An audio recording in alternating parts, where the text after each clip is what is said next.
اعوذ باللہ من الشیطان الرجیم بسم اللہ الرحمن الرحیم۔ حضرات، آپ کی خدمت میں اسلامک اسٹوریز ایسے قصے لے کر حاضر ہوئے ہیں جس سے آپ کو کچھ حاصل ہو سکے۔ یہ قصہ اور یہ اسٹوری مشتمل ہے مال اور دولت پر۔ خزیمہ اور بادشاہ روم کا قصہ۔ خزیمہ ابرش عرب دنیا کا ایک بادشاہ گزرا ہے۔ وہ بادشاہ روم کا گہرا دوست تھا اور وہ کوئی بھی کام بادشاہ روم کے مشورے کے بغیر نہیں کرتا تھا۔ ایک دفعہ اس نے بادشاہ روم کے پاس اپنا ایک قاصد بھیجا اور اس سے اپنی اولاد کے لیے مشورہ طلب کیا، چونکہ مشورے ہی میں خیر ہوتی ہے۔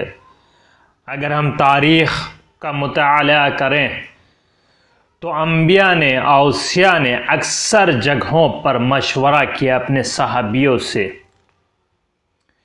خزیمہ نے اپنے خط میں لکھا کہ میں نے اپنے تمام بیٹوں اور بیٹیوں کے لیے بہت سی دولت جمع کر رکھی ہے تاکہ میرے بعد وہ پریشان نہ ہو۔ آپ اس سلسلے میں کیا رائے دیتے ہیں؟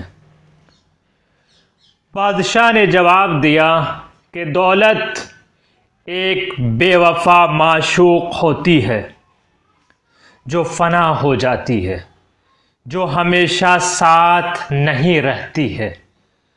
اولاد کی بہتر خیرخواہی یہ ہے کہ انہیں اعلیٰ اخلاق اور اچھے صفات کا مالک بناؤ تاکہ دنیا میں ان کی یہ دولت ہمیشہ قائم رہے اور آخرت میں ان کی حقیقت یہی ہے کہ علم کی دولت ایسی دولت ہے جس سے نہ کوئی چوری کر سکتا ہے نہ کوئی لوٹ سکتا ہے۔ جتنا انسان خرچ کرے گا اتنی یہ دولت بڑھتی چلی جائے گی۔